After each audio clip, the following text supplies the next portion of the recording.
Please state your name and your age, please. My name is Mitch Smith. I'm the head softball coach here at Newberry College. I'm 43 years old. Okay, first question. Any health problems as you've gotten older? There's a couple different things that has happened with me since I've gotten older. Some of it's hereditary. Some of it just comes along with getting older.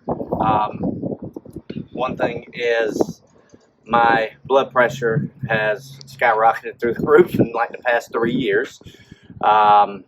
To where I know that I actually, at one point I weighed like 370 and then I got down to 280 and I've stayed at kind of that weight now, but it seems like as I've gotten older, my blood pressure has continued to rise with my age. And like I say, that's a lot of hereditary and probably a lot of the stuff that I eat.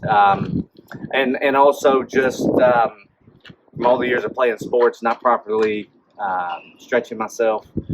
Back issues, knees issues, elbow issues, you name it.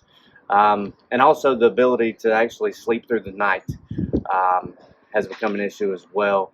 Constantly waking myself up and different things of that nature. So. Okay, and then on a scale, how easy is it to learn new things? I will say that learning through new things is still, I still do pretty well with that. Just because you get older, especially, I'm just 43, I can take my experiences from year before and I can kind of correlate with new things that I learn now with old things that kind of help me learn those new things. Okay, and then this kind of goes off of the other question. Is it hard to retain new information? It depends on how familiar I am with it. If I'm very familiar with it, then no, it's not hard to retain it. If I'm not so familiar with it or I'm not around it every day, I may just have to look at something to remind myself. And then what was your goal in life when you were younger and where are you at it now? Well, I had, when I was younger, around 18 years old, like every 18-year-old kid, you go to college, you go and play the sport that you played. My whole idea, my whole dream was to go back to the high school that I went to school at. And to be just like my coaches in high school. I was going to be a PE teacher, I was going to be a driver's ed teacher, and I was going to coach high school football and baseball, just like everybody says they're going to do. So I went to school to be an education major, and I decided after spending time in the classroom that was not for me, that I could not spend time in a classroom every day from 7 to 3, and there are special people in this world that's made for, and I was not one of them. So that kind of took that goal out of play. And then while I was in college, I started coaching softball at USC Aiken as a student assistant. I figured out real quick that I loved the game of softball. And so my goal changed to be, I wanted to go back to my high school and I was going to be the girls softball coach. Then after doing it for a couple years in college, I said, I'm going to do this in college. And that was in 2001. And here we are in 2024. And I'm in my 23rd season as a college coach, whether it's been as a volunteer or assistant or head coach. Okay. And then do you have beliefs? Did you have any beliefs when you were younger, and have they changed? Yes, I did have beliefs when I was younger. But it's kind of funny. They haven't really changed a whole lot, but I did have some beliefs. But the belief was always wondering why. All right, that was the belief, wondering why. But as I've gotten older and to realize things, the fact that I now believe things happen for a reason, and that you're put into situations in this life because of a reason, and you just can't control them, and you just got to believe that everything happens for a reason. Okay. Okay, and then do you think you've reached the peak of your career? And if you have, what was that experience like? The peak of my career, I can say yes and no. Being a coach now at the college level for 23 years, I had 7 years at the junior college level. And at that time, my goal was to win a conference championship, get to a junior college World Series. Well, I reached that peak. Took a second-year program. We won the whole conference. We got a chance to go play in the Junior College World Series. So at that point in my life, I was 32 years old. I had reached the peak at that point. I had felt like fast forward 13 years, or fast forward, that was, 13 years or so. Now and I'm at this level, and I have not reached my peak. I have not reached my goal, which is to win a conference championship, to continue on the regionals, continue on the World Series. So yeah. Okay, and then you kind of already talked about this, but what made you get into coaching, and are you still passionate about it? I got into coaching because I wanted to go back to my high school and coach, like I stated earlier. But then the whole idea for me going softball versus baseball was, I honestly thought doing softball was going to be easier. I thought it was going to be an easier path than baseball. And I remember walking into the head softball coach's office. He said, "Sure, come on out." Little did I know he was looking for free help and somebody to catch bullpens, and that's what I did for the first year. But immediately after the first couple of days, I realized that the speed of the game was a lot more than baseball, and it was very fun to be around, because I've always stated since then, you could go to a baseball game and a softball game. Baseball game, you can sleep for the first 7 innings and wake up in the bottom of the 7th, and there's still a lot of game left, and teams still have an opportunity to do things. You try to fall asleep during a softball game, and then just kind of start paying attention in the 4th game, that the game's liable to be over. So just that, the speed of the game, and then I realized that girls are a whole lot more coachable than guys. You know, they respect you a whole lot more, I feel like, and they want to learn, all right? And, you know, they come out and they'll give you everything they got. And yes, I'm still very, very passionate about it, as I was when I first started back in 2001. Okay, and then the last question is, how has your personality changed? My personality has changed a whole lot. When my first head job, I was 25 years old. I got hired to coach a little junior college down in Allendale, South Carolina at USC Salkehatchie. I thought I was the best thing since sliced bread. And I would leave practice every day with a headache because all I did was yell and scream, and just the simple things. And so the one thing I have learned over the years is to be patient, to realize that coaching at any level, you have to be patient. Everybody's human. Everybody makes mistakes.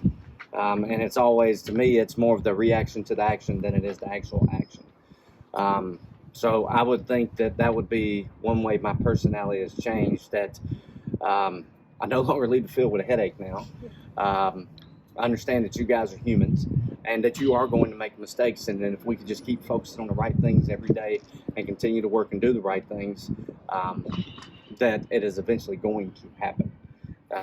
And the fact that, you know, it helps when you have a team that you really, that you can really trust to go out there and do it every day. So. Thank you, Coach Smith. You're welcome. Thank you. Okay, so can you state your name and what you do? Okay, my name is Paul Smith. I'm a professor of business and entrepreneurship at Newberry College. And how old are you? I am 57 years old. Okay, so the first question is, do you have any health problems as you have gotten older? No, just the normal aging. I cannot run as far, or, it's a typical health. I'm a typical health for my age, all things being. Okay, and on a scale of 1 to 10, how easy is it to learn new things? I would say at my age now, about 8.5 to 9. Okay. I'm scared to tell you. Is it hard to retain new information?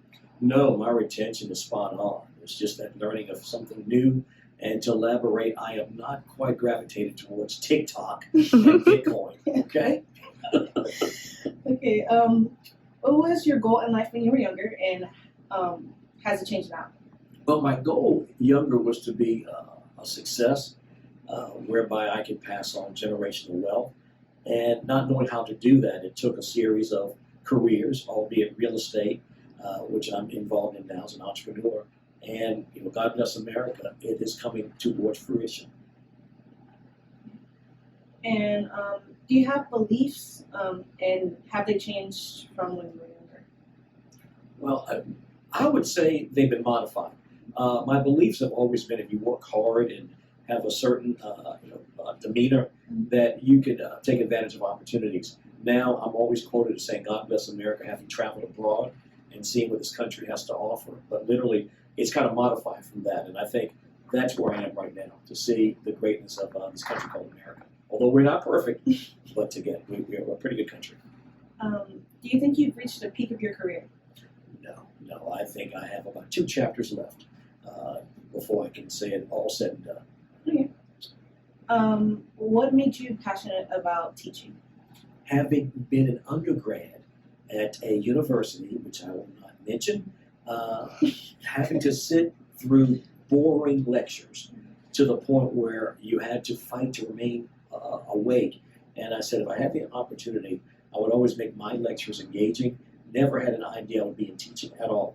And I've been afforded that opportunity at other institutions, but primarily Newberry College. And it makes me, just getting up in the morning and teaching, that's my motivation. Okay, and last question. Has your personality changed at all? Absolutely. I was once a U.S. Marine. Yes. Now I'm not a Marine anymore. From that standpoint, strict discipline, yes, no. There's no gray, just black and white. But having left the military, I've seen that the world has many more options. And this Gen Z, your generation, you've taught me a lot. And so, yes, it has changed. I've softened. Would you say for the better? Oh, absolutely. And thankfully for our international students, their perspectives on campus is just seeing where they're coming from, and just, in and out my engagement with my fellow colleagues. Yes, it's definitely for the better. Okay, well, thank you. This is the end of our interview. Okay.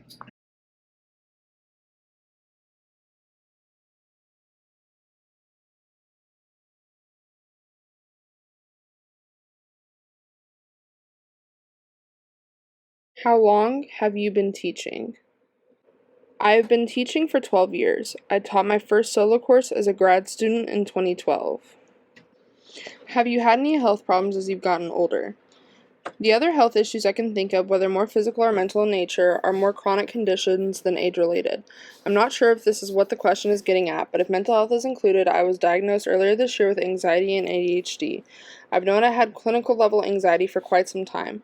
ADHD was somewhat unexpected, although not entirely. Having this diagnosis helps frame and contextualize a lot of things in my life all the way from childhood to now. I also realized how many of my tactics to get myself to be more productive are really coping strategies I've developed for executive dysfunction and related issues. On a scale of 1 to 10, how easy is it for you to learn new things? I'm not really sure how to assign a numerical score since it depends on the context for me. I would need to assign a different number to each of my contexting situations below. If it is information-based learning, it really depends on the information for me. If it is something I find engaging, I learn the material pretty easily. If it is a skill or a task, I need repetition. I don't instantly learn or do it smoothly until I've tried doing it quite a bit. I also need to do the task myself to learn it rather than simply observing it. In terms of mechanical skills, it can be hard for me to learn by observing. If it requires primary use of your dominant hand, I am left-handed and I've learned a lot of things from right-handed people. It's challenging for me to mirror some of those tasks. I'm also clumsy when it comes to physical tasks that can impede my confidence when learning a new skill. Is it hard to retain new information? It can be hard to retain new information. I think part of this is ADHD related and it also somewhat stress related. I haven't noticed any age-related changes in information retention. If I am stressed and or overstimulated, I don't retain much. Also, when I'm having focus issues, it's hard to process and retain information. For example, it can be challenging to process and retain information when I'm reading sometimes. I can read a paragraph, a few pages, and while my eyes have scanned it, I haven't really processed it. Otherwise, I think I do okay retaining information, especially if I find it interesting. What was your goal in life when you were younger? I had various career goals when I was a kid, including ballerina, horse trainer, journalist, and novelist. During my teen years, I thought more about becoming a medical doctor, psychologist, or music journalist. During my 20s, music journalist was definitely a dream job. I was heavily into the music I enjoyed. I was on a street team that distributed information about my favorite band. I also knew that these music genres were heavily male-dominated. The more popular bands were mostly men, journalists were mostly men, and the kinds of conversations that took up the most space online and in print were from a male perspective. I wanted to be able to lend a different voice and gaze to that. Once I got into college, my career goals shifted to academia. I realized being a medical doctor wasn't what I wanted. and I considered a career in psychology, then sociology. I initially assumed I would do more research than teaching. I think I've maintained pretty consistent life goals since my teens, being financially stable, having an independent lifestyle, and being child-free, and to try to only do things I want to do because I want to do them, not because of societal expectations for me as a woman. Did you have any beliefs when you were younger? I've been a feminist as long as I can remember. Some of my favorite fictional characters were feminists. I was also very interested in historical and contemporary feminist leaders. I can remember calling a boy a chauvinist when I was around 8 years old. Do you think you've reached the peak of your career? I certainly hope not. I think I'm nearing my peak, but that's still a slow progression. I have a better sense of what I consider fulfilling and what I want to accomplish. I'm moving toward that, but I hope to do much more before I hit the peak. What made you get into teaching? Teaching initially wasn't a choice for me. I was involved in experimental research and was managing a research project. I knew I would be teaching soon, but I was very nervous about it. I was given my first class without much notice. Someone wasn't able to teach the class they had been assigned, and I was given the class kind of last minute. I've always been very shy and introverted, so I was very uncomfortable learning this new role. I definitely got more comfortable in my second year of teaching. I enjoy teaching more than research. I was excited when I was hired full-time here at Newberry College in 2022. Are you still passionate about it? Yes, I am. Every cohort has its own strengths and challenges. I do see post-COVID trends. The thought of teaching some of my favorite classes and designing new classes is really exciting, more so than planning research projects right now. I think working here also keeps me passionate about teaching. I've got to know my colleagues and so many students. I came from a school where I encountered over 1,000 students each year and no repeats. I was only teaching 101. It was next to impossible to make meaningful connections and learn anything about the students in my classes. How has your personality changed, if at all? I'm not sure how much my personality has changed. From a sociological perspective, I often end up thinking about personas, roles, performances, and masking rather than more internal factors of personality. I'm still shy, nerdy, introverted, and quiet a lot of the time. I like and need time to myself. Depending on the social situation, I can unmask and be myself, or I can engage in the necessary performance, which sometimes looks like I'm at ease or comfortable being front and center and seemingly extroverted.